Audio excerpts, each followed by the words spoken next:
আর বিএনপির বর্ম হলো আওয়ামী লীগ।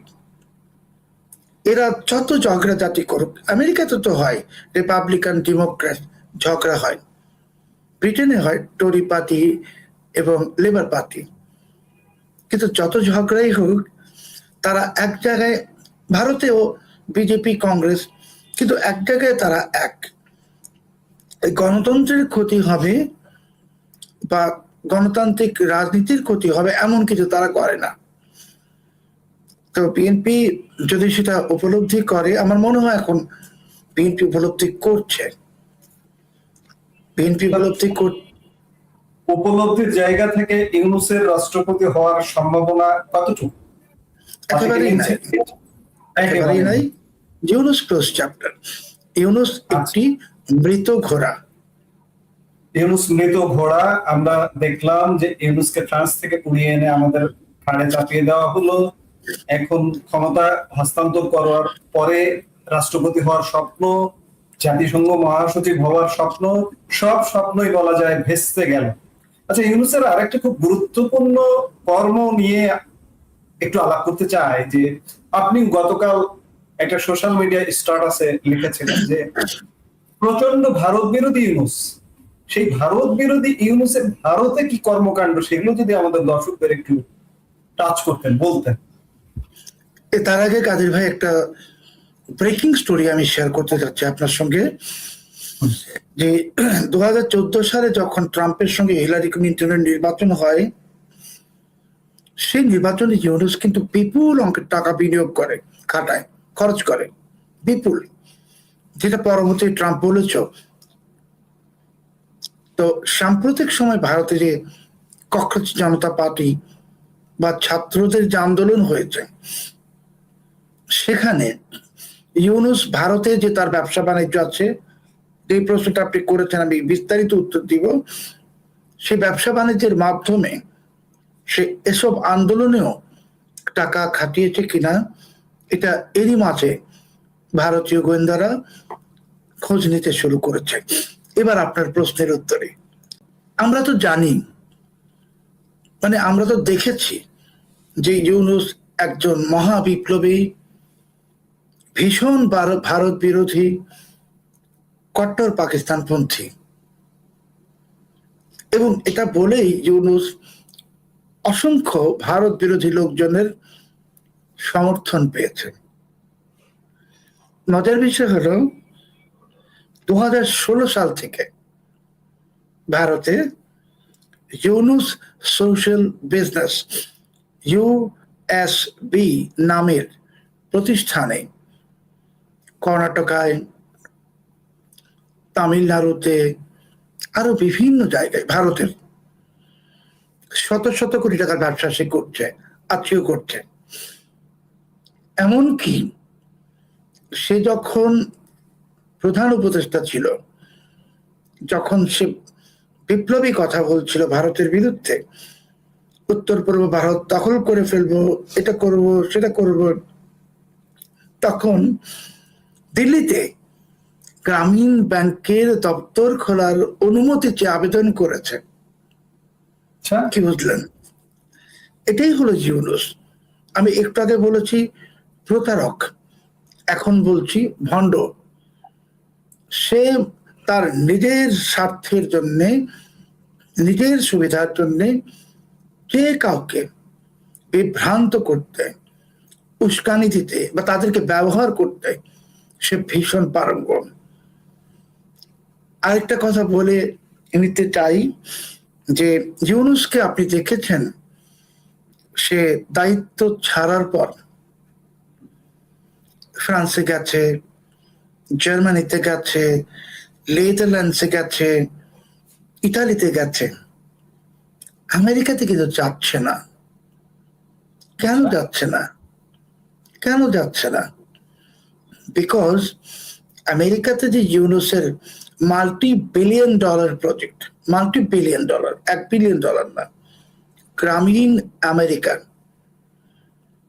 এটার মাধ্যমে ডেমোক্র্যাটদেরকে কি কি টাকা পয়সা দেয়া হয়েছে, ইউনূস হিলারি ক্লিনটনকে তার অনুগ্রহ লাভের জন্য কি কি পরিমাণ টাকা অনুদান দিয়েছে ক্লিন্টন ফাউন্ডেশনে।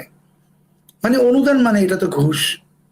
হিলারি ক্লিন্টন তো ঘুষ নিয়ে ফেভার করেছেন, এটা তো শুধু ইউনুসের ক্ষেত্রে না, অনেকের ক্ষেত্রে প্রমাণিত। এই সমস্ত কিছু মার্কিন যুক্তরাষ্ট্রের সংশ্লিষ্ট সংস্থা তদন্ত করছে, যার ফলে ইউনুস মার্কিন যুক্তরাষ্ট্রে যাচ্ছে না। আপনি যদি আমাকে প্রশ্ন করেন যে তাহলে তো গেছে, তো 2024-এর সেপ্টেম্বরেও গেছে, 2025-এরও সেপ্টেম্বরে গেছে, এটা আপনি আমাকে হয়তো প্রশ্ন করবেন। দেখুন, জাতিসংঘের অধিবেশনে যখন কেউ অংশ নেন, ওই আমন্ত্রণটা জাতিসংঘের। আচ্ছা, তখন ফিডেল ক্যাস্ট্রোর কথা যদি ধরেন, কিউবার, বা ইদি আমিনের কথা ধরেন, এরা তো মার্কিন যুক্তরাষ্ট্রে নিষিদ্ধ ছিল, এরাও কিন্তু জাতিসংঘের অধিবেশনে অংশগ্রহণ করেছে। আচ্ছা, জাতিসংঘ এমন একটি প্রতিষ্ঠান যে এরা যখন কাউকে ইনভাইট করে বা এদের পাসপোর্ট যদি কেউ ব্যবহার করে, যেমন এখন খলিলুর রহমান করছেন, তখন তারা কিন্তু দায় মুক্তি পাবে। কিন্তু ইউনুসের যে বিষয়টা আপনি অনুগ্রহ করে এবার লক্ষ্য করুন, যে 24-এও গেছে, 25-এও গেছে, সে কিন্তু নিউ ইয়র্ক শহরে ছিল। নিউ ইয়র্ক শহরের বাইরে ওয়াশিংটন ডিসিতে যেতে পারেন, পেরেছে কি? নাই। তো এটাই হলো কারণ যে সে আসলে ওইখানে গেছে জাতিসংঘের আমন্ত্রণে, এবং নির্দিষ্ট একটি সময় জাতিসংঘের অধিবেশন সমাপ্ত করে সে চলে এসছে। কাজেই এই ইউনুস ভারতে ব্যবসা করছে, আমেরিকায় সে চাপে আছে। আমরা তো ভাবি ইউনুসের হাতের মুঠোর মধ্যেই বুঝি আমেরিকা। আসলে এখন আর ইউনুস বর্জ্য পদার্থে পরিণত হয়েছে আমেরিকার কাছে। আচ্ছা, আমেরিকার কাছে বর্জ্য পদার্থে পরিণত হওয়া মানে সারা পৃথিবীর কাছে বর্জ্য পদার্থ, অর্থাৎ ইউনুসের বাতি নিচ্ছে, যে আলাপটা আমরা শুরু করেছিলাম। ইউনুসের আমলের বহু বিতর্কিত কর্মকাণ্ডের মধ্যে উগ্রবাদের উত্থান বাংলাদেশে একটি বড় ধরনের উত্থান ছিল, জঙ্গিবাদের উত্থান একটি বড় ধরনের উত্থান ছিল। এই জঙ্গিবাদ উগ্রবাদের মাঝে খুব গুরুত্বপূর্ণ একটি আইইডি উদ্ধার ইউনুসের আমলে হয়েছে। বর্তমান বিএনপি সরকারের 6 মাস চলছে। এই 6 মাসের মধ্যে রাজধানী ঢাকা সহ বিভিন্ন স্থানে এগুলো পাওয়া যাচ্ছে, কিন্তু আমরা গণমাধ্যমে খুব জোরালো ভাবে দেখছি না, সরকারের পক্ষ থেকে খুব জোরালো ভাবে দেখছি না। এগুলোর উৎস কি? এগুলো কোথা থেকে ঘটছে, কেন ঘটছে? এগুলোর পেছনে কি ইউনুসের হাত আছে? কাজে ভাই দেখুন, আমি 30 বছরের বেশি সময় ধরে জঙ্গিবাদ এবং সন্ত্রাসবাদ নিয়ে কাজ করি। বিনয়ের সাথে আপনাকে বলতে চাই, বহুবার আমাকে মার্কিন যুক্তরাষ্ট্রে আমন্ত্রণ করা হয়েছে লেকচার দেওয়ার জন্য টাকা দিয়ে, এবং সেসব লেকচারে এফবিআই যে দক্ষিণ এশিয়া ডেস্ক, তারা এসছে আমার কাছ থেকে কিছু জানার জন্য। এবং মার্কিন যুক্তরাষ্ট্র সহ বিশ্বের বিভিন্ন থিঙ্ক ট্যাঙ্ক, যেমন আমেরিকার একটি অত্যন্ত প্রসিদ্ধ থিঙ্ক ট্যাঙ্ক গেইস্টোন ইনস্টিটিউটে আমি 2005 সাল থেকে সবসময় লিখি। তো কাজেই আমার হয়তো একটু অভিজ্ঞতা আছে জঙ্গিবাদ এবং সন্ত্রাসবাদ নিয়ে। বাংলাদেশে ইউনুস জমানায় আপনিও জানেন যে প্রথমেই একটি ধোঁয়াতলা হলো ইসকনের বিরুদ্ধে। ইসকন আসলে তো ইসকন না, হিন্দু, এবং ইসকনের উপর ধোঁয়া তুলে হামলা তো হয়েছে, হিন্দুদেরকে হত্যাও করা হয়েছে। এরপর এই যে ধারাবাহিকতা চলছে সামাজিক যোগাযোগ মাধ্যমে, আপনি হতবাক হয়ে দেখবেন যে হিন্দুদেরকে হত্যার হুমকি বা উস্কানি দেওয়া হচ্ছে প্রকাশ্যে। এই যে ধারাবাহিকতায়, আপনাকে বোধহয় গতবার বলেছিলাম আমি যে 2024 সালের 7 সেপ্টেম্বর হামাসের প্রধান খালেদ মেশাল একটি বড় ডেলিগেশন নিয়ে বাংলাদেশে আসে, ইউনূস তাকে আসতে দেয়, এবং ওই সময় পাকিস্তানের লস্করে তৈয়বা, জৈশে মোহাম্মদ সহ অনেকেই আনাগোনা করেছে বাংলাদেশে, ইসলামিক স্টেট এসছে, আর আল কায়দার তো স্থানীয় কাউন্টার পার্ট আনসার আল ইসলাম। এখন আপনি যে ঘটনাটা বললেন যে মেট্রো রেল স্টেশনের জেনারেটর হাউসের সাথে দুটো আইডি পাওয়া গেল, এটা কিন্তু মানে আইডিটা আমার সম্মানিত দর্শকদের যদি একটু ব্যাখ্যা করি, যে এটা খুব উচ্চমানের পাইপ বোমা, পাইপের ভিতর তৈরি করা হয়, এবং এটাতে একটি ইলেকট্রনিক ডিভাইস থাকে যে আপনি একটি নির্দিষ্ট বস্তুকে স্পর্শ করলেই ওই ডিভাইসটা অ্যাক্টিভেট হয়ে যাবে, বোমাটা বিস্ফোরিত হবে। তো পুলিশ কিন্তু বলেছেন যে মেট্রো রেলে যে বোমাগুলো উদ্ধার হয়েছে, এই বোমাগুলোতে যে উপাদান ছিল, প্রতিটি বোমায় শতাধিক লোকের মৃত্যু হতে পারত, শতাধিক। তাহলে এবং রথযাত্রা, শহীদ ভাই, রথযাত্রা চলছিল। আমি এই ঘটনাটা একটু ব্যাখ্যা দরকার, রোমহর্ষক ঘটনা, সে জায়গায় আসছি, ব্যাখ্যা দেবেন প্লিজ। আমি সে জায়গায় আসছি। তো শতাধিক লোকের মৃত্যু হতে পারত। এখন শতাধিক লোক তার মৃত্যু স্টেশনের নিচে দিয়ে একসঙ্গে যাতায়াত করে না। রথযাত্রার অনেক আগে থেকেই কিছু কট্টরপন্থী লোক উস্কানি দিচ্ছিল, রথযাত্রা রুখে দাও, রথযাত্রা হিন্দুদের কালচার। এর আগে আপনি জানেন যে গাইবান্ধার সেই সনাতন প্রকল্প নিয়েও অনেক ষড়যন্ত্র হয়েছে, রথযাত্রা রুখে দাও। তো উল্টো রথযাত্রা ছিল ওই দিনটাতে, এবং ওই বোমাগুলো যদি নিষ্ক্রিয় না হতো বা শনাক্ত না হতো, তাহলে উল্টো রথযাত্রার সময় এই বোমাগুলো বিস্ফোরিত হতো। আর উল্টো রথযাত্রায় তো লোকজন আরো বেশি থাকে, সেই ক্ষেত্রে যেটা হতো যে বোমাগুলো রাখা হয়েছে জেনারেটরের পাশে, জেনারেটর হাউসের পাশে। তো বোমাগুলো বিস্ফোরিত হলে সেটার মধ্যে স্প্লিন্টার আছে, সেটা মানুষকে আঘাত করত। পাশাপাশি ওই জেনারেটর হাউস যে ইস্পাতের যে সমস্ত জিনিস আছে ওইগুলো বিস্ফোরিত হতো, হয়ে ওইটাও স্প্লিন্টারে পরিণত হতো। তাহলে হয়তো 1000 বা তারও বেশি সংখ্যক লোক নিহত হতেন, অসংখ্য লোক আহত হতেন। মানে আমরা এই বাংলায় একটা কথা বলি না যে কারবালা, তো ওই উল্টো রথযাত্রার দিনটাতে কারবালা করার প্ল্যান ছিল। আর এটা যদি করতে তারা পারত, তাহলে বিএনপি সরকার ভয়ঙ্কর বিপদে পড়ে যেত। দেখুন, দুর্ধত বোমা উদ্ধার হওয়ার পরপরই পরের দিনই নারায়ণগঞ্জের পাঁচপুর ব্রিজের পাশে ইউনাইটেড ফিলিং স্টেশন নামের একটি পেট্রোল পাম্পে, অনেক বড়, সেখানেও বোমা পাওয়া গেল। তার আগেরটা বললাম জেনারেটরের সাথে, এবার পেট্রোল পাম্পে বিস্ফোরিত হলে পেট্রোল পাম্পটাও বিস্ফোরিত হতো। তাহলে এটাকে আমরা যদি কাউন্টার টেররিজমের ভাষায় বলি, যে মেজর ইনসিডেন্ট অফ টেরোরিজম, সন্ত্রাসী, বড় ধরনের সন্ত্রাসী ঘটনা।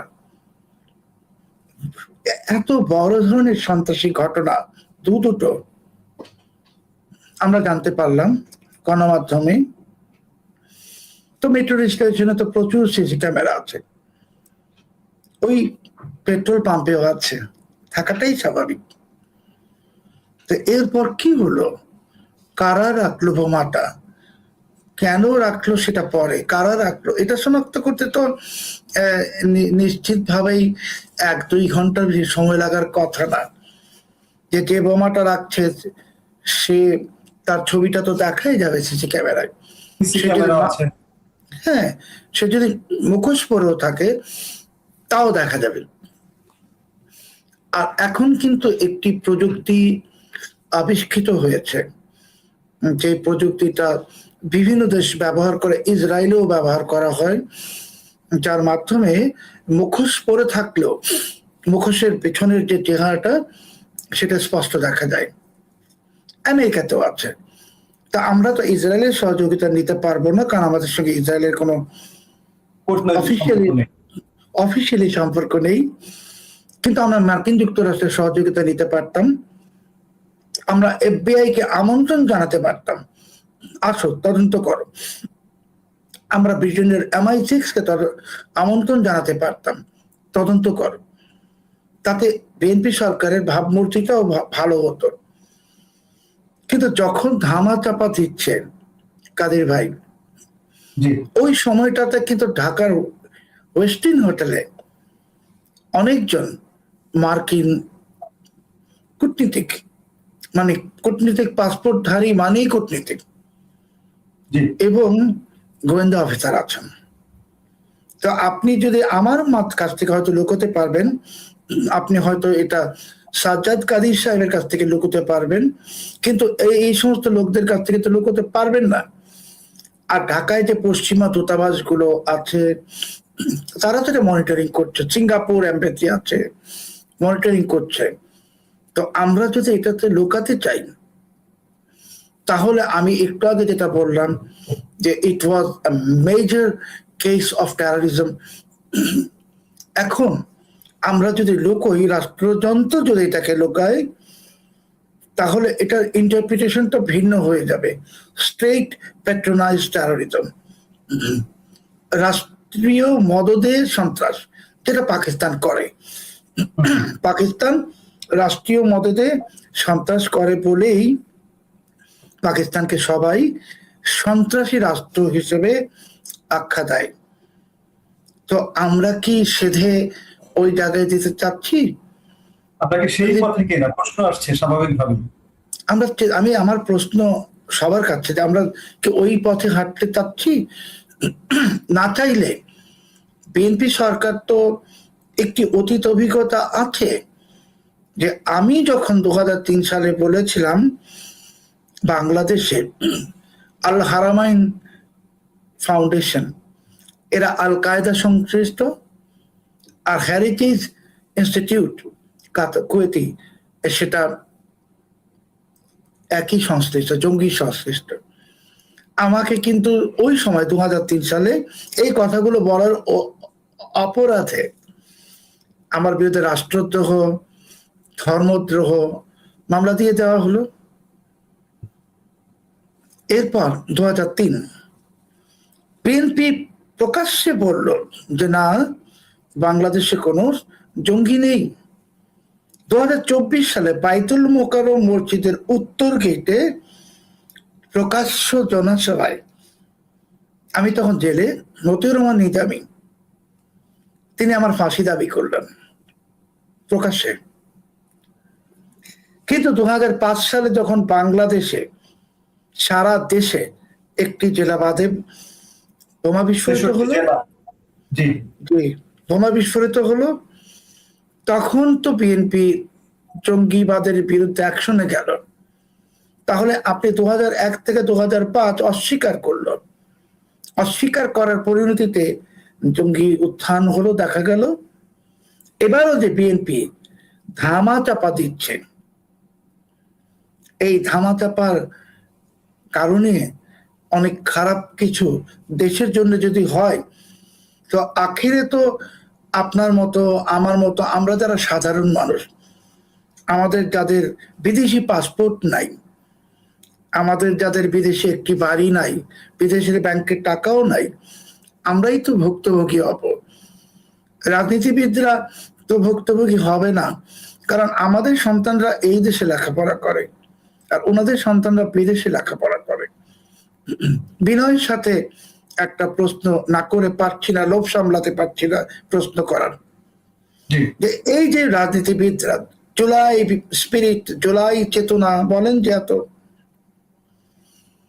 তো সেই জুলাই আগস্টের অভ্যুত্থানে যারা অংশগ্রহণ করলেন তাদের নাম তো আমরা জানি।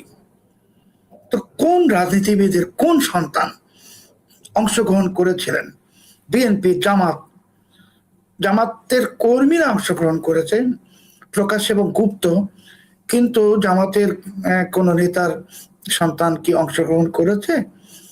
বিএনপির কোন নেতার সন্তান কি অংশগ্রহণ করেছে? ওরা কি আহত নিহত হয়েছে? তার মানে কি যে ওনারা সবকিছুতে আমার আপনার মতো, আমাদের মতো সাধারণ মানুষদেরকে এই যে আপনার ওই কসাইখানার ভেড়ার মতো ব্যবহার করেন। ক্ষতি হলে আমাদের হয়, লাভটা ওনাদের।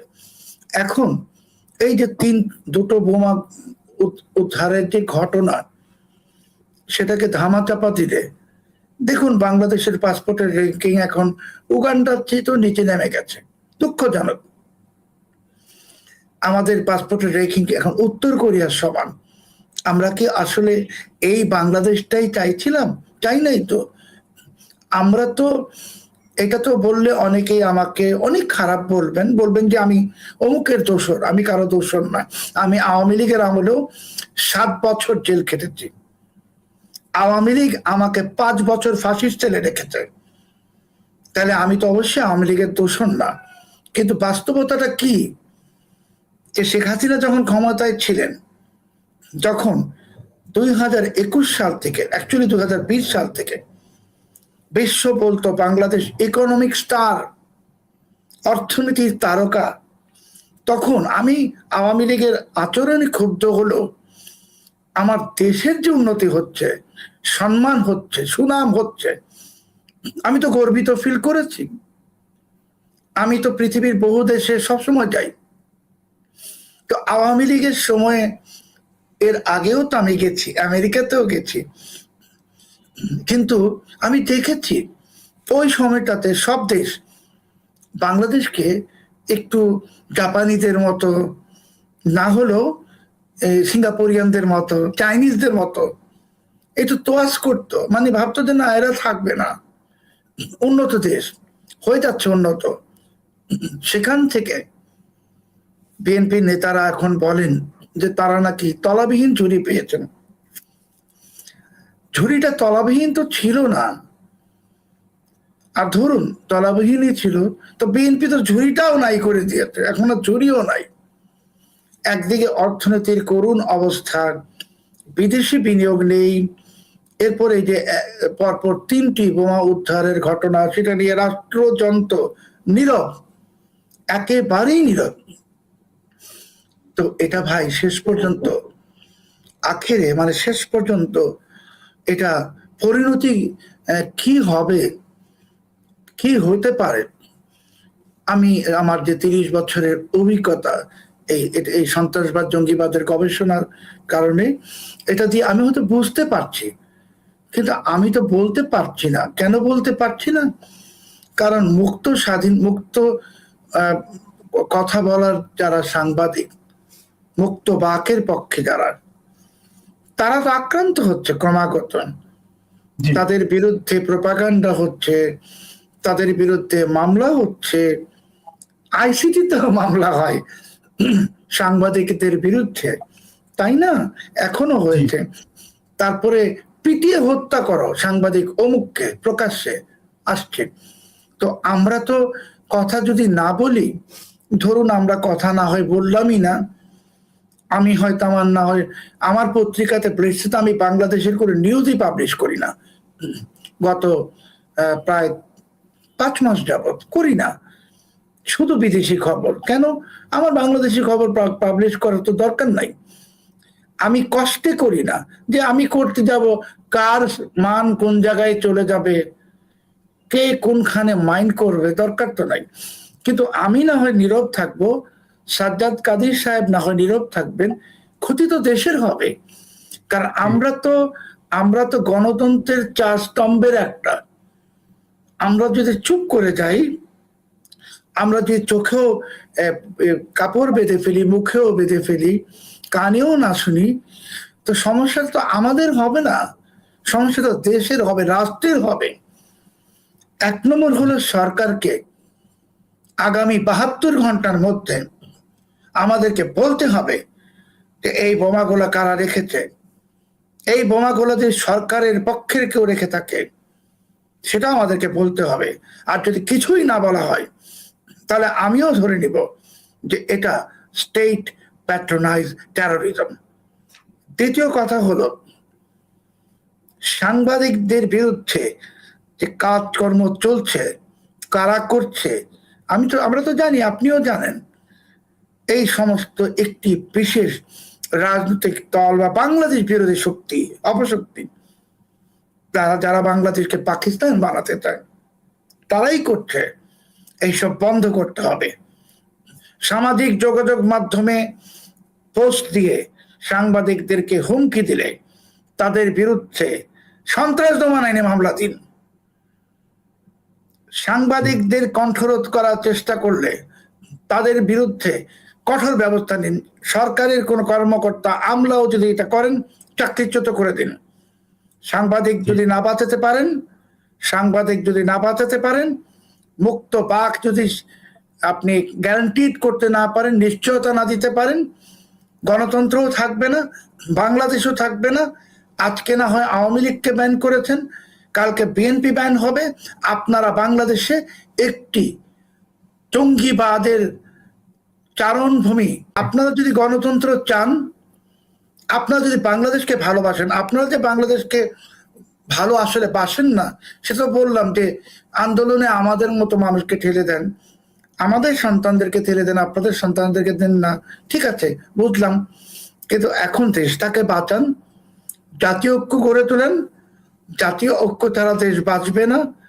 সাংবাদিকদেরকে মুখ বন্ধ করলে সাংবাদিকদের সমস্যা নাই, আপনাদেরই ক্ষতি হবে। জি, চমৎকার একটা ব্যাখ্যা পেলাম, কিন্তু চমৎকারের মধ্যে উদ্বেগ আছে, উৎকণ্ঠ আছে। আমরা একটা ভয়ঙ্কর বাংলাদেশের চিত্র পেলাম আপনার এতক্ষণের ব্যাখ্যায়, একটা ঝুঁকিপূর্ণ বাংলাদেশের চিত্র পেলাম আপনার এতক্ষণের ব্যাখ্যায়। এই ঝুঁকিপূর্ণর সাথে গতকাল সংবাদ মাধ্যমে একটি সংবাদ এসছে যে বিএনপি তাদের জন্য ঝুঁকিপূর্ণ কর্মকর্তাদের অপসারণ করবে, তাদের বিশ্বস্ত নয় এমন কর্মকর্তাদের অপসারণ করবে। এটি কারা কারা ঝুঁকিপূর্ণ? ইউনূসের নিয়োগপ্রাপ্ত যে বিশাল একটা বাহিনী আছে, ইউনূস মানে কিন্তু চরমপন্থী জামাত বা অন্যরা, তাদের নিয়োগপ্রাপ্ত বাহিনী আছে। এই ঝুঁকিপূর্ণ কি তারা? এবং এই ঝুঁকিপূর্ণতে সর্বোচ্চ সেনাপ্রধান পর্যন্ত আছেন কিনা? দেখুন, আসলে এখন বিএনপি তো আমার দেখার মধ্যে আমি বুঝতেছি যে বিএনপি তো এখনো মহামহিম ইউনূসের প্রণয়ে হাবুডুবু খাচ্ছে। আর এই সরকারটা, আমি বলেছিলাম আপনাকে যে এটা তো বিএনপি জামাত যুক্ত সরকার, আর সেই বিএনপি জামাত যুক্ত সরকারের অভিভাবক ইউনূস। তো এই অভিভাবক এক কথায় দ্য বস, জি, এই অঞ্চলের বস, জি, the boss is coming to Bangladesh. আচ্ছা, কেন? এবার বলেন। এবার কেন আসতেছেন? এবার আসেন, আমি তার ইয়েটা দিলাম এবং কেন আসতেছেন আমি খুব সিম্পলি আপনাদের বোঝানোর চেষ্টা করব লোকটা কতটা পাওয়ারফুল এবং কেন আসতেছেন উনি। কারণ ব্রেন ক্রিস্টেনসন ঢাকায় এক ধরনের ব্যর্থ হয়েছেন। ব্রেন ক্রিস্টেনসন কোন জায়গায় ব্যর্থ হয়েছেন, জায়গাটা খুঁজে বাইর করি আমরা আগে। ব্রেন ক্রিস্টেনসন একটা জায়গায় চরমভাবে ব্যর্থ হয়েছিল, চীনা প্রভাব থেকে বাংলাদেশকে মুক্ত করার ব্যর্থ হয়েছেন। কেমনে বলি, এই ব্রেন ক্রিস্টেনসন হলো সিনেট কনফার্মেশন যে হিয়ারিং হয়েছে, সেই হিয়ারিং এ ব্রেন ক্রিস্টেনসন 1 নম্বর এজেন্ডা তাকে জিজ্ঞেস করা হয়েছিল, তোমার এজেন্ডাটা কি, তুমি কি করবা বাংলাদেশে গিয়ে। একজন সিনেটর তার জিজ্ঞেস, সে বলছে আমার এজেন্ডা হলো বাংলাদেশকে চীনা প্রভাব মুক্ত করা।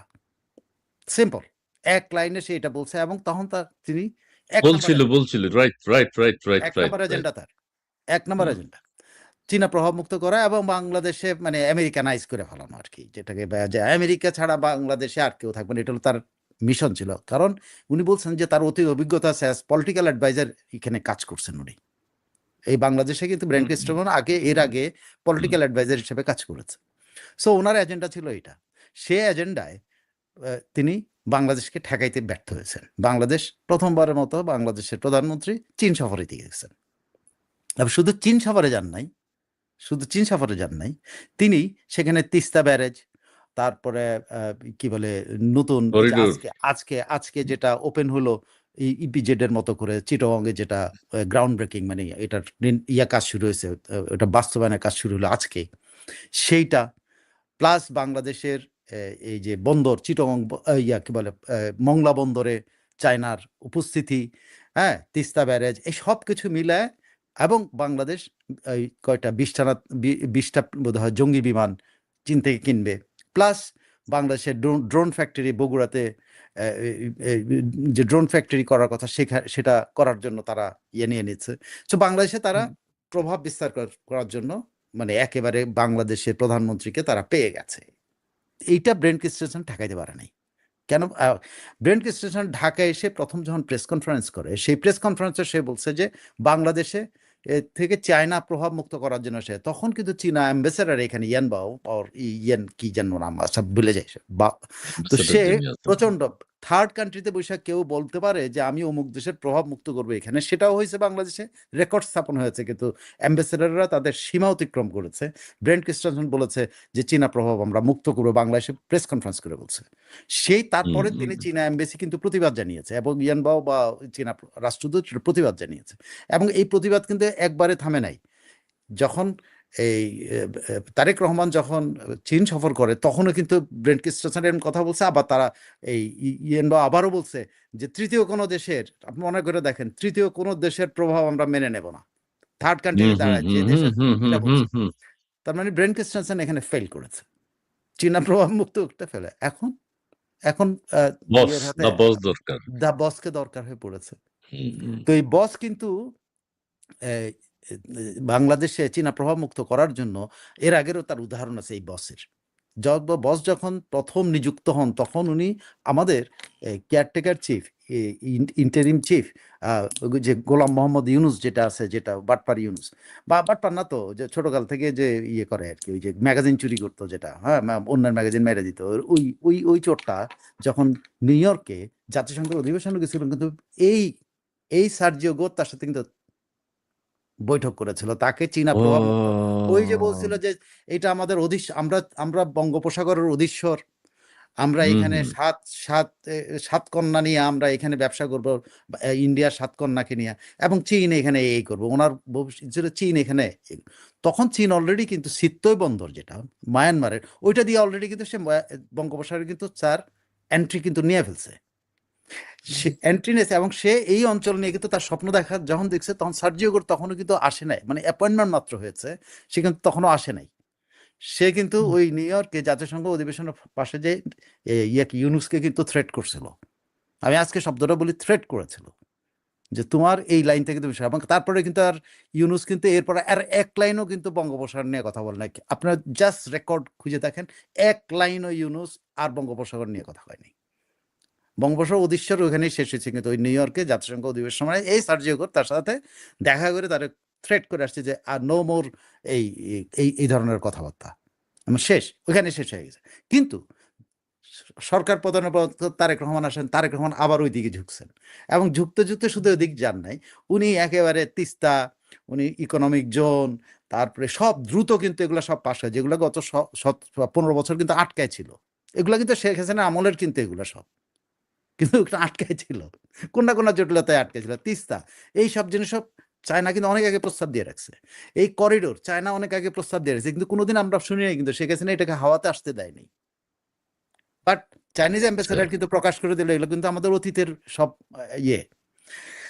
এই যে করিডোর, এটা আমাদের অতীতের, এই ইকোনমি জোন অতীতের, সবকিছু এসে এই সময় বাস্তবায়ন হচ্ছে, চীন এই সময় সবকিছু দিচ্ছে, তারেক রহমান সরকার দিচ্ছে। তো এইখানে আমেরিকা কি করবে? বসে থাকবে, আঙুল চুষবে? যে আমেরিকা আপনার সাথে গোলামি চুক্তি বলেন আর টোলামি চুক্তি বলেন যেটা করছে, এখানে তারা স্থায়ী অবস্থান করার জন্য, সেটা নিশ্চয়ই তারা করে নাই চায়নার প্রতিপত্তি প্রতিষ্ঠার জন্য, এরা করে নাই। তবে এখানে অ্যালাইন হয়ে গেছে একটা জিনিস, যে ইন্ডিয়াও একই রকম ভারত যে আমেরিকা যেরকম বাংলাদেশে চীনের প্রভাব দেখতে চায় না, একই রকম ইন্ডিয়া তো আরো এক কাঠি সরে সেটা তারা চায় না, কারণ ঘরের পাশে চীন কেন সে আসতে দিবে, সে আসতে দিচ্ছে রাইট না। তো রাইট এখানে কিন্তু অ্যালায়েন্স, অনেকে মনে করেন যে ভারতের কথা বলার জন্য উনি আসতেছেন, নট নেসেসারিলি, বাট এটা অ্যালাইন হয়ে গেছে এখন, ভারতের স্বার্থ এবং আমেরিকান স্বার্থ এক হয়েছে, ঠিক আছে। এখানেই হলো আমি বলছি যে ওনার উদ্দেশ্য কিন্তু এইটা। আর কি কি উদ্দেশ্য আছে সেটা এখানে না আসা পর্যন্ত আপনি পাওয়া যাবে না, বা ওনার কর্মসূচিগুলো না দেখা পর্যন্ত, যেটা ফাইনাল কর্মসূচি, যেটা এখন পর্যন্ত খুল্লের কারণে যেটা আটকে ছিল, খুলিল তো এদিক ওদিক খালি বেড়ায়, হ্যাঁ, সে তো তার জাতিসংঘ সভাপতি নিয়ে ব্যস্ত, এইগুলো করতে গিয়ে এই সার্জিও গোরের কি বলে যে সফরসূচিটা, যেটা এখানে তার কর্মকর্তা একটা প্রায় 15-16 সদস্যের একটা বাহিনী কিন্তু অলরেডি ইন ঢাকা, তারা কিন্তু সার্জিওর এই সফরসূচি ঠিক করতেছে অলরেডি ইন ঢাকা। আচ্ছা, আপনাকে একটু আমি থামিয়ে একটু বলি। এখানে দর্শক মন্ডলী আপনারা যারা যুক্ত আছেন একটু শুনতে থাকুন, আমি পরে কমেন্টস গুলো আবার পড়বো। শেখ হাসিনা আসবে, দেশ আসবে, জি হায় হায়, জি জি জি, যে সার্জিও গোরের সাথে কারা হাত মিলায়, সেটি দেখার বিষয়। জি দেখতে পাবো, আমরা দেখতে পাবো। জি জি জি জি জি, আমি একটা কথা আর একটু বলতে চাই। জি, আমাদের যে খলিলুর রহমান সাহেব, উনি কিন্তু আগে ইন্ডিয়া গেছেন। মানে উনি কি তারেক রহমান সাহেবকে, প্রধানমন্ত্রীকে আগে ইন্ডিয়া সফর এই কারণে, এটা কিন্তু বলাই আছে, যে কোনো দেশ, যে কোনো, ভারত যেহেতু আমাদের 3-4 দিকে আছে, প্রতিবেশী দেশের সাথে আগে সম্পর্ক তৈরি করা, প্রতিবেশী দেশ শুরুতে ভিজিট করা, এটা একটা নিয়ম, এটা একটা নিয়ম, যে কোনো দেশই করে, আমাদেরও করা উচিত ছিল। আমাদের পররাষ্ট্রমন্ত্রী গেছেন, কিন্তু আমাদের প্রধানমন্ত্রীকে উনি চীন পাঠিয়েছেন। এইটা কি পররাষ্ট্রমন্ত্রী ইচ্ছা করলে আগে ভারত সফরটা করতে পারতেন কিনা, করাতে পারতেন কিনা প্রধানমন্ত্রীকে? আমার মনে হয় না, আমার মনে হয় না এটা সম্ভব নয়। তারেক রহমান যেভাবে পররাষ্ট্র মন্ত্রণালয়কে দেখেন, এটা একটা জি ডিফারেন্ট আইতে দেখেন। আমি আপনাকে আমার আমার কালকে একটা এপিসোড আমি করছিলাম যে তারেক রহমান কি দৃষ্টিভঙ্গিতে বা কি ইয়ে দিয়ে চালাচ্ছে পররাষ্ট্র মন্ত্রণালয়। জি Tarique Rahman he doesn't trust Khalil, যে কারণে আপনি খেয়াল করে দেখেন খুল্লুর রহমান কোনো এখন ভূমিকা তো পর্যন্ত, দেখি না, না, না, নেই খুল্লুর নেই রহমান নেই। এখন পর্যন্ত কোনো একক একক ট্যুর নাই, কিন্তু সব ট্যুরের মধ্যে কিন্তু তাকে এই ওই যে হুমায়ুন কবির তার সাথে থাকে সব ট্যুর। এই যে রিসেন্ট মার্ক রুবিওর সাথে ম্যানিলায় যে এটা দেখা হয়েছে, সেখানেও কিন্তু জি জি এই হুমায়ুন কবির ছিল। তারেক রহমান যেই, আমি যে পররাষ্ট্র মন্ত্রণালয়ের সাথে কথা বলছি, সংক্ষেপে বলি, তার একটা প্যারালাল ফরেন মিনিস্ট্রি কিন্তু তার ইয়াতে বসাইছেন, ইয়াতে প্রধানমন্ত্রী কার্যালয়ে বসাইছেন। এখানে পররাষ্ট্র মন্ত্রণালয়ের লোকেরা যেটা ব্যাখ্যা দিতে চায় যে উনি ওনার কাজের সুবিধার স্বার্থে ওনার বাংলাদেশ ফার্স্ট নীতি এবং বাংলাদেশ ফার্স্ট নীতি, মানে দ্রুততার সাথে সব ডিসিশন হবে, এই হবে সে হবে, উনি আর একটা ফার্স্ট পররাষ্ট্রমন্ত্রী অ্যান্ড একটা ফার্স্ট, আচ্ছা আচ্ছা আচ্ছা। উনি একটা মিটিং করবেন, সেই মিটিং এর পরে পররাষ্ট্র মন্ত্রণালয়ে এটা চিঠি আসবে এবং সেটা ড্রাফটিং হবে, সচিব এটা দেখবেন, মুসাবিদা করবেন, অনেক কিছু করে টরে এটা প্রধানমন্ত্রী কার্যালয় পর্যন্ত আস্তে আস্তে সপ্তাহখানিক লাগে। তো ওনারা বলছে যে না, উনি এই তারেক রহমান এটা চান না, উনি ফার্স্ট দেখতে চান, যে ফার্স্টের কারণে উনি রাষ্ট্রের টাকা খরচ করাইয়া একটা প্যারালাল টিম কিন্তু তার সাথে পাঠায়, এবং উনি যার সাথে হাত মিলাইতেছেন, কথা কইতেছেন, যা যা কয় ইমিডিয়েটলি কিন্তু ঢাকায় প্রধানমন্ত্রীর কার্যালয়ে কিন্তু এটা রিপোর্টিং হচ্ছে। সো প্রধানমন্ত্রী তার প্যারালাল একটা সোর্স রেখেছেন, যে সোর্সের মাধ্যমে উনি কিন্তু খলিল সাহেব কি কি করতেছেন সব উনি নজরে রাখেন। প্লাস খলিল সাহেব রিপোর্ট করার আগে কিন্তু তার কাছে সব বিষয় আইসা পড়ে, যে খলিল সাহেবের সাথে কার কি কথা হয়েছে। এটা পররাষ্ট্র মন্ত্রণালয়ের এখন, আর পররাষ্ট্র মন্ত্রণালয়ের ওই লোকগুলি এখন ওই চোতা বানাইতে বানাইতে আর ঘুমায় পড়ে আর কি, কারণ এটা আর প্রয়োজন নাই, কারণ তারেক রহমান তো তার চোখ এবং কান তো খলিলের সাথে বসায় রেখে দিছে। হি ডাজন্ট ট্রাস্ট হিম, তাকে বিশ্বাস করে না, যে কারণে উনি একটা প্যারালাল একটা ইয়ে বসছেন। এটাকে এক ধরনের বলতে পারেন, যদি আমি যেটা আমার কাছে উদাহরণ মনে হয় এরকম আর কি, যে আপনি ধরেন আমাদের সাধারণ পুলিশ বাহিনী আছে, এখন এই পুলিশ বাহিনীর উপরে আমরা আমরা এলিট ফোর্স বানাইছি না, র্যাব হুম হুম বানাইছি হুম কিনা, হুম হুম বানাইছি না? হুম হুম তো হুম তারেক হুম হুম। রহমান পররাষ্ট্র মন্ত্রণালয়ের উপরে একটা র্যাব বসায় রেখে দিচ্ছে। এলিট পররাষ্ট্র মন্ত্রণালয়, হুম হ্যাঁ, এলিট ফোর্স একটা বসায় রেখেছেন, যে এলিট ফোর্স ওই পররাষ্ট্র মন্ত্রণালয়কে দাবড়ায় বেড়ায়। এটা কিন্তু পররাষ্ট্র মন্ত্রণালয়ের লোকদের বক্তব্য। আচ্ছা, আমি ঠিক আছে, আমরা এগিয়ে যাচ্ছি, কোথায় এগিয়ে যাচ্ছে প্রিয় দর্শক। আপনারা আবার একজনের রিকোয়েস্ট করেছে আজকে কমেন্ট পড়ার দরকার নেই। আমরা সাইফুল ভাইয়ের যে আশিক লিপন, ইসমাইল ভাই কমেন্ট, আজকে কমেন্ট পড়া লাগবে না, শুনবো না, তাহলে অনেক কথা মিস হয়ে যাবে। জি, আমিও সেটি বলতে চাই আর কি। আপনারা কমেন্টস করছেন, আমরা খুবই উপকৃত হচ্ছি, ওখান থেকে আমি কিছু কিছু বিষয় আবার নিচ্ছিও। জি, আমরা এইবার আমি প্রথম আলোর একটু শিরোনামগুলো পড়ি। রাজশাহী বিশ্ববিদ্যালয়ে তিনজন শিক্ষার্থী তিনজন শিক্ষার্থীকে দফায় দফায় পেটালেন সালাউদ্দিন আম্মার সহ শিবির নেতারা। এটা হলো একেবারে হেডলাইন আজকে।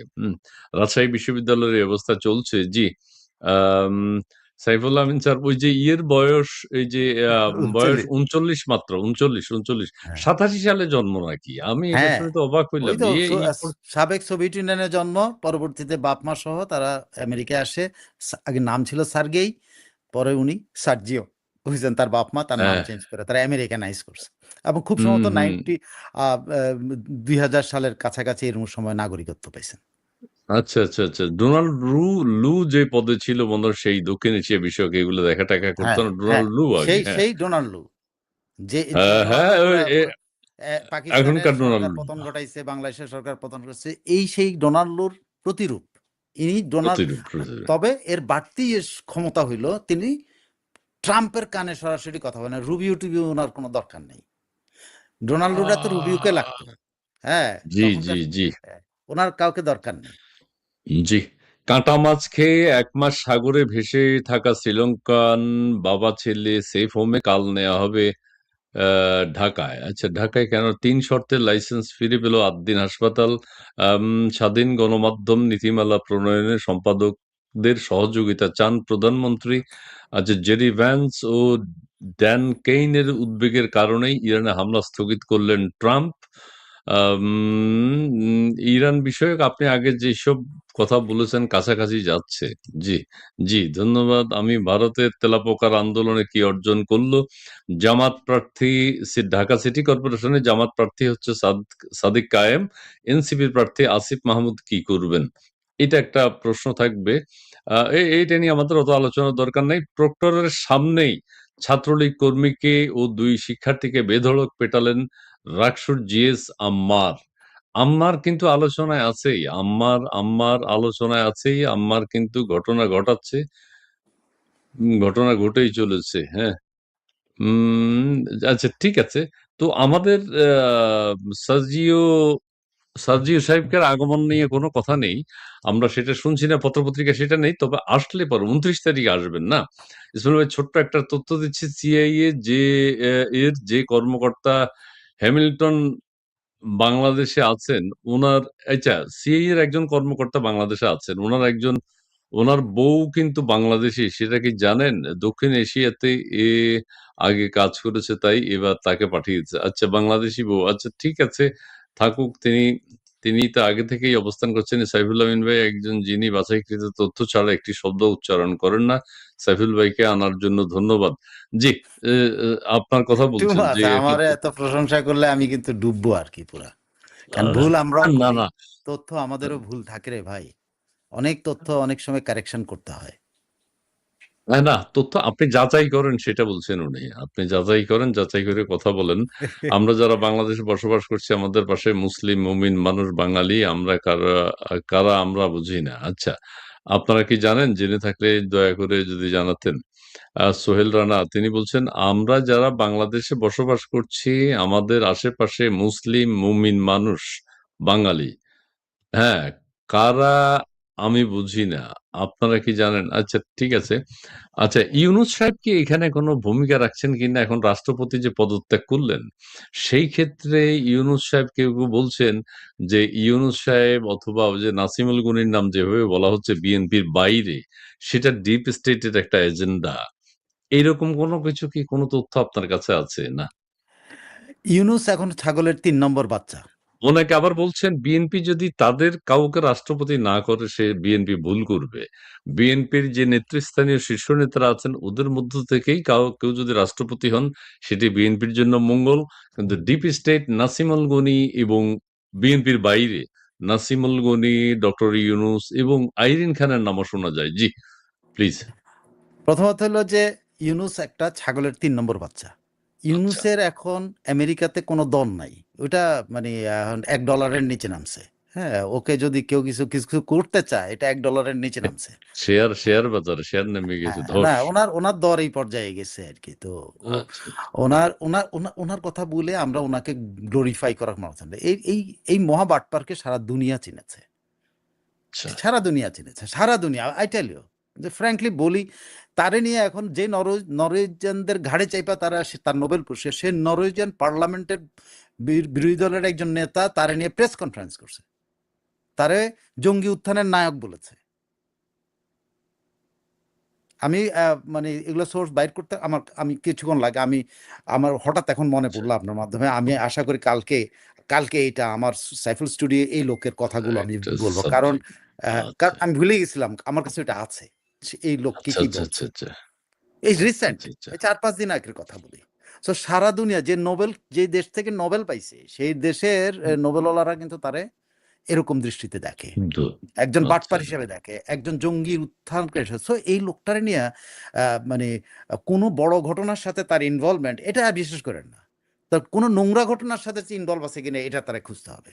কোনো বড় ঘটনার সাথে, আচ্ছা। কোনো নোংরামির সাথে সে জড়িত হইতে পারে, না, ঠিক আছে? এটাও তো একটা নোংরামি যে রাষ্ট্রের না আরো এটা ক্ষতি করা নোংরামি না, যায় কিনা, এটা বড় ঘটনা। না পিন এটা বড় হয়ে ঢোকা ঘটনা। যায় কিনা। না এটা বড় ঘটনা, এটা এটা নোংরামি না। নোংরামিটা হলো সে যেটা করছে, সারা পৃথিবীকে সে যেভাবে বাংলাদেশকে বিক্রি করছে, সেটা হলো নোংরামি ছিল, একটা বাটপারি ছিল, এটা একটা ইয়ে। কিন্তু এখন যেগুলো, এগুলো বড় ঘটনা, সেই বড় ঘটনার ডিপ স্টেট তার চায়রানাও দাম দেয় না এখন।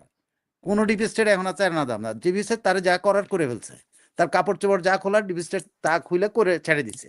এখন আর তার কোনো দাম নাই। এই ছাগলের 3 নম্বর বাচ্চাকে বড় করার দরকার নেই। হ্যাঁ, আপনি নাসিমুল গনির নাম আসছে, এটা কোথা থেকে আসছে সেটা আপনার খুঁজে বের, এটা ইউনুসের আবিষ্কার না। এইটা হইল বাংলাদেশের যে ক্ষমতার কাঠামো আছে, যে ক্ষমতার আসল কাঠামো, যেটা যেটা গোপন কাঠামো, সেটা তো আপনারা জানেন। আমাদের ক্ষমতার একটা প্রকাশ্য কাঠামো আছে, সে প্রকাশ্য কাঠামো হলো আমাদের একটা সরকার, একটা কনস্টিটিউশন, একটা পার্লামেন্ট, এই সেই আছে। কিন্তু আমাদের একটা অপ্রকাশ্য কাঠামো আছে, সেই অপ্রকাশ্য কাঠামোটা কোনটা? সেটা আমাদের সশস্ত্র বাহিনী। এইটা হলো বাংলাদেশ পাকিস্তান এসব জায়গাগুলোর সবচেয়ে বড় ক্ষমতার ইয়ে, কিন্তু ওইটাকে আপনি নিয়ন্ত্রণ না করতে পারছেন, তাইলে আপনি কিন্তু সমাজে শেখ হাসিনা এদেরকে নিয়ন্ত্রণ করেছিল 15 বছর, করেছিল পরে, কিন্তু 15 বছর পরে তার নিয়ন্ত্রণ হারিয়েছেন উনি, যে কারণে শেখ হাসিনা আজকে পড়ে। এটা কিন্তু বাংলাদেশে কিসের গণঅভ্যুত্থান, কিসের গণঅভ্যুত্থান? আর্মি যদি সেদিন নিজেকে উইথড্র না করতো, আর্মি যদি চারিদিকে দরজাগুলো মানে সমস্ত রাস্তা খুলে না দিত, কোনো গণঅভ্যুত্থান হওয়ার সম্ভাবনা আছে? কে কে এই এই এই এই লোকগুলিকে পরামর্শ দিল যে আন্দোলন একদিন আগে নিয়ে আসো? কে? It's DGFI, it's the army. তারা একদিন আগে প্রোগ্রাম এনে তারা পুরা সারা বাংলাদেশের সমস্ত গেট খুলে দিয়েছে, যাতে পাবলিক, এবং তারা ট্রাকে ট্রাকে করে মানুষ এনেছে। আজকে এখন বলা হচ্ছে যে রোহিঙ্গাদেরকে ট্রাকে করে আগের দিন চিটং থেকে আনা হয়েছে। তা এগুলা কেমনে? আপনি বলেন তো, সিকিউরিটি ফোর্সেস জানে না বাংলাদেশের ঢাকা শহরে রোহিঙ্গা ঢুকতেছে? সিকিউরিটি ফোর্স জানে না যে যে আমাদের বিহারি ক্যাম্পগুলোতে এই ধরনের একটা অগ্নুৎপাত ঘটানোর জন্য, একটা ঘটানোর জন্য বিহারি ক্যাম্পগুলো প্রস্তুতি নেওয়া হচ্ছে? সিকিউরিটি ফোর্সেস জানে না যে মেট্রো রেল থেকে শুরু করে সবগুলোতে হামলা করার জন্য এই বিহারিদেরকে ভাড়া করা হচ্ছে? জানে না? জানে। So they are the people who actually আন্ডারগ্রাউন্ডে ব্যাকে, ওইটা আমাদের ডিপ স্টেট। আমাদের ডিপ স্টেটের একটা অংশ নাসিমুল গনিদের সামনে আনতে চায়। কেন? এবার আসেন কেন। কারণ নাসিমুল গনি হলো ওই গোত্রের লোক যে গোত্রটা বাংলাদেশকে জঙ্গি রাষ্ট্র বানাতে চায়। কারণ তার সাথে হিজবুত তাহরিরের সম্পর্ক আছে বহু আগে থেকে। সে হিজবুত তাহরিরের লোক। সে কি করে বাংলাদেশ সরকারের এত বড় পদে আসলো? জাস্ট খুঁজে বাইর করেন, এইটা খুঁজে বাইর করলে নাসিমুল গনির নামটা আসে। বাংলাদেশে আরো একটা ব্যাপার আছে জানেন, সেটা হলো এই যে অনেক নাম আপনি শুনতে পাচ্ছেন, এটা হলো আমাদের সাংবাদিকতার বড় দুর্বলতা। কারণ সাংবাদিকতা নিয়ন্ত্রিত হয় মালিক দ্বারা। সাংবাদিকতার নিয়ন্ত্রণ মালিকরা যেভাবে বলে সেভাবে হয়। বাংলাদেশে আপনি এটি এনেছিলেন, কিভাবে গুজবগুলো আমাদের স্ক্রলে ভাসতো, অমুক তত্ত্বাবধায়ক সরকারের উপদেষ্টা হচ্ছে, তমুক তত্ত্বাবধায়ক সরকারের উপদেষ্টা হচ্ছে, তমুক হচ্ছে। এটা কারা দেয়? কে দেয়? এটা ওই লোকরা দেয় যে লোকটা আমাদেরকে বাধ্য করতে পারে যে এই নামগুলি প্রচার হোক। তার মধ্যে থেকে একটা হইলিতেও তার হয়ে যায়। আমাদের মালিকরা জড়িত, আমাদের বুদ্ধিজীবীরা জড়িত, যাদের সাথে আমাদের সম্পর্ক আছে, টেলিফোন করে বলে, বাবা তোমার এই শুনলাম অমুকের নামটা আছে, তুমি কি জানো? তোমাদের স্ক্রলে তো নামটা দেখতে পাচ্ছি না, মানে এটা স্ক্রলে দাও বাবা, মানে এই নামটা ঢুকাই দাও। তারপরে যখন গাঙ্গিও আপনি করবেন, সে ধরেন আমার এরকম এক্সপিরিয়েন্স গাঙ্গি করতে করতে এক পর্যায়ে নিজের নামটাই শুনলাম আমার নামও নাকি কোথাও আছে, তুমি শুনেছো? তা বলে "না, আমি তো শুনি নাই"। আমি তো শুনলাম, একটু খোঁজ নিয়ে দেখো তো আমার নামটা কি আছে কিনা, একটু কি তুমি খোঁজ নিতে পারো? আমি বলছি, হ্যাঁ খোঁজ নিয়ে দিতে পারি, আপনার নাম আছে কিনা। এমন আমি যখন বলছি আপনার নাম নাই, তখন আমার উপরে খেপে গেছে। প্রথমত হলো ওনার হলো ওই যে আপনি বিয়ে বাড়িতে হয় না এরকম, গেলে নিজের পাতে খাবার না থাকলে বলে অমুকের পাতে তো খাবার নাই কেন, আসলে নিজের পাতে খাবার দেওয়ার জন্য বলে। তো প্রথম খোঁজ নেয় অমুক আছে কিনা, যে ইসমাইলের নাম আছে কিনা। তো যখন বলছে ইসমাইলের নাম তো আমার কাছে নাই, খোঁজ নিয়ে দেওয়া। তখন এক পর্যায়ে বলে যে শুনলাম আমার নামটাও নাকি এরকম আছে, একটু খোঁজ নিয়ে দিতে পারবো? মানে ওনার ও নামও ঢুকাও, মানে ওনার পাতে খাবার নাই। উম, তো বাংলাদেশে এইভাবেও কিন্তু অনেক নাম আসে। আইরিন খানের নামও আচ্ছা ফ্লোট করা হয়েছে কোনো না কোনো কর্নার থেকে, এটা ফ্লোট করা হয়, এগুলো কিন্তু কোনো আলোচনার বিষয় না, কিন্তু এটা ফ্লোট করে। এগুলো হলো আমাদের সাংবাদিকদেরকে খাওয়ানো হয় বা টেলিভিশন চ্যানেলগুলোকে খাওয়ানো হয়, এখন পত্রিকাগুলো। রাষ্ট্রপতি পদপ্রার্থী আপনি হিসেবে দেখেন, আমার আর আপনার নামটা দেয়া যায় কিনা, হ্যাঁ এটাও আপনি তাই চালু না? করে এইটা দিতে পারেন। আপনি দেখেন আইরিন খানের নামটা যখন আসে, জাস্ট থিঙ্ক অফ ইট, এরা কারা এটা করতেছে। একটা গ্রুপ তারেক রহমানকে ইয়ে করার জন্য, যে আইরিন খানের নাম তো জাতিসংঘের প্রতিনিধি, স্থায়ী প্রতিনিধির নাম কোথাও ছিল না, অল অফ আ সাডেন কেন আসলো, তিনি হয়ে গেলেন কেমনে? তখন এই গ্রুপটা মনে করছে যে তারেক রহমানের কানের পাশে আরো যাওয়ার জন্য এই আইরিন খানের নামই তো ভালো, ইনি হলেন জুবাইদা রহমানের চাস্তপন। সো এই নামটা বললে জুবাইদার কাছে যাওয়া যাবে, জুবাইদার কাছে যেতে পারলে তারেক রহমানের কানের কাছে পৌঁছানো যাবে, ঘাড়ে উঠা যাবে। সো আইরিন খানের নাম বলছে। এই এগুলো বিশ্বাসই করবেন না এইসব জিনিসগুলো। নাসিমুল গনি একটা কর্নার থেকে নামগুলো এই প্রচার, এগুলো সবগুলো প্রচার। আপনি আপনি মনে হয় যে তার মানে বিএনপি স্থায়ী নাসিমুল গনি কমিটিতে, হওয়ার কোনো সুযোগ নেই, না নাসিমুল গনি প্রেসিডেন্ট? না না সুযোগ আছে কি নাই সেটা আমার জানা নেই, কিন্তু ফ্লোট করা হচ্ছে, এগুলো ফ্লোট করা হচ্ছে, আচ্ছা, কারণ ওটা সে নাসিমুল গনি হলো ওদের প্রতিনিধি। তো এরকম জি, আরো বহুজন, জি। আপনি আপনি আশ্চর্য হবেন না, এক শিক্ষাবিদের নাম প্রচার হচ্ছে, তিনি কিন্তু, আমি পরে খবর নিলাম তার নামটা কেমনে আসলো। তো বলে আসলে ওনার আত্মীয় স্বজন তো সাংবাদিকতায় আছে, সো অনেক বড় সাংবাদিক টাইমতেছে, তারা ঢুকাই দিয়েছেন ওনার নাম। তো আপনি কি করবেন এখন? আপনি দেখেন এ, এ, এ, ইয়ের এ, এ, বলতে ইয়েতে বিএনপি যদি রাজনৈতিক, এটা তো রাজনৈতিক সিদ্ধান্ত, তারেক রহমান একাই সিদ্ধান্ত নেবেন, এটাই স্বাভাবিক, বাংলাদেশের রাজনীতিতে যা একাই নেবেন, এতে কোনো সন্দেহ নেই। কিন্তু তিনি কি তার স্থায়ী কমিটির নেতাদের সাথে একবার হুইসপারিং করবেন না, একবার তাদেরকে খাওয়াবেন না? উনি কি একবার মির্জা ফখরুলের সামনে, মির্জা ফখরুলের যে সম্ভাবনা, সেটার জন্য মির্জা ফখরুল একবার বলবেন না যে ভাই কি মনে হয় নাসিমুল গনি কেমন হয়, যদি ওনার মাথার মধ্যে নাসিমুল গনি ঢুকে থাকে? বলবেন না? বলতে তো হবে। সো এগুলো আসছে কেন? এগুলো হলো সব প্রচার। আর ফিউনুসরা আর এই আপনার ভাত দেওয়ার আমাদের কোনো সুযোগ জি, নেই। জি, ও জি, ও আমরা ও ডক্টর হ্যাঁ, ওর পাছায় লাথি মারার যে কেউ এখন ওর পাছায় লাথি মারতে, শুধু আপনি এসএসএফ উঠায় দিক, বিশ্বাস করেন ঢাকা শহর না, সে ফ্রান্সে থাকতে পারবে না। ও লাথি খাবে। ওরা লাথি মারা ছাড়া আর আমি কোনো, আমেরিকায় লাথি খাবে সে। আচ্ছা, ঠিক আছে, আমরা ডক্টর ইউনূসের কথা আর বলবো না। ডক্টর ইউনূস সাহেব যে বলেছিল আমাদের কাছে দরখাস্ত এসছে, আমাদের কাছে এত লোক পাঠান, এগুলো আমরা আর বলবো না। হাত জোড় করে করে আসবে, এগুলো আর একটা বলবো না। ছাগলের নাম ইউনূস যত সাহেব বলতে থাকবেন, ওরা কলা পাতা খাওয়ানো, ওরা তো আম পাতাও দেওয়া যাবে না তাকে। ইউনূস কাঁঠাল সাহেব পাতা যে তো নাই, বলেছে, কাঁঠাল হ্যাঁ, পাতাও দেওয়া যাবে না, আম পাতাও দেওয়া যাবে না, এগুলো খুব মূল্যবান, ওর কলা পাতা খাওয়াইতে হবে। ইউনূস সাহেব যে বলেছে যে বাংলাদেশে চাকরির বন্যা বয়ে যাবে, এগুলো আমরা বলবো না। ইউনূস সাহেব যে বলেছে যে বুদ্ধি থাকলে টাকা আসে, টাকা নাই মানে কি, বুদ্ধি থাকলে টাকা আসে, এগুলো আমরা বলবো না। ইউনূস সাহেব যে বলেছে আমাদের দেশে ইউরোপিয়ান দেশগুলো সব এম্বাসি আমাদের এখানে হবে, আমাদের ছাত্রছাত্রীরা আর দিল্লি যাবে না। ইউনূস সাহেব, এগুলো আমরা বলবো না। ইউনূস সাহেব যে বলেছে আমাদেরকে জাপানে আমাদের লাখ লাখ লোক যাবে, এগুলো আমরা বলবো না। ইউনূস সাহেব যে বলেছে আমরা দুর্নীতি না বাটপাড়িতে শীর্ষ দেশ, এগুলো আমরা বলবো না। আচ্ছা যাক, ইউনূস সাহেবের কথা আমরা বলতে চাই না।